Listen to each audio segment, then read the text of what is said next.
ആശംസ അറബിയിലായാലോ?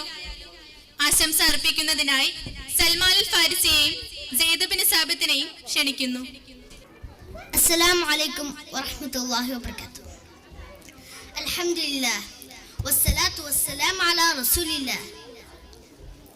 أنني سمعت منذ قليل عن جهودكم لتعويض المجتمع عن أهمية التعايش السلم خصوصا في وطنكم والهند.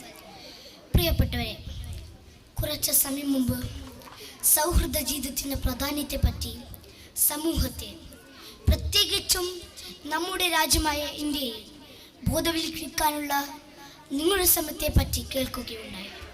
والله أنا أقول لكم هذه الفكرة ممتازة لها أهمية كبيرة في هذه الآونة التي تمر بها الإنسانية في أصعب وقت في تاريخها. മനുഷ്യ സമൂഹം അതിന്റെ ചരിത്രത്തിലെ ഏറ്റവും പ്രയാസകരമായ ഒരു മുഹൂർത്തത്തിലൂടെ കടന്നു പോകുന്ന ഈ ഘട്ടത്തിൽ തീർച്ചയായും ഈ ചിന്ത വളരെ മികച്ചതാണെന്ന് ഞാൻ കരുതുന്നു. أما الحملة التي تقام بعنوان التعايش لحماية المجتمع حملة يحتاج إليه الصغير والكبير.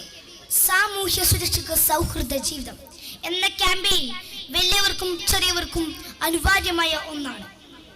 ويجب عبر هذه الحملة تعويض الصغار عن أهمية التعايش بعضهم مع بعض بأنهم هم المحرومون أكثر من الكبار الذين عاشوا وجنوا ثمار التعايش في مجتمعهم. ഈ ക്യാമ്പയിൻ മുഖേന സൗഹൃദ ജീവിതത്തിൻ്റെ പ്രാധാന്യത്തെപ്പറ്റി ബോധവൽക്കരിക്കേണ്ടത് അനിവാര്യമാണ്. കാരണം മുതിർന്നവരെ പോലെ സൗഹൃദ ജീവിതത്തിന്റെ ഫലം ആവോളം ആസ്വദിക്കാൻ കഴിയാതെ പോയവരാണവർ.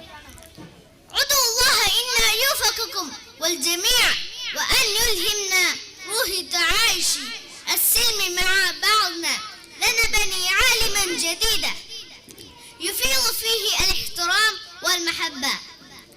അല്ലാഹു നമുക്കെല്ലാവർക്കും സൗഹൃദ ജീവിതത്തിന്റെ പൊരുൾ അറിഞ്ഞുകൊണ്ട് സ്നേഹവും പരസ്പര ബഹുമാനവും നിറഞ്ഞ ഒരു പുതുലോകം തീർക്കാൻ അനുഗ്രഹിക്കട്ടെ. ആമീൻ. അസ്സലാമു അലൈക്കും വറഹ്മത്തുള്ളാഹി.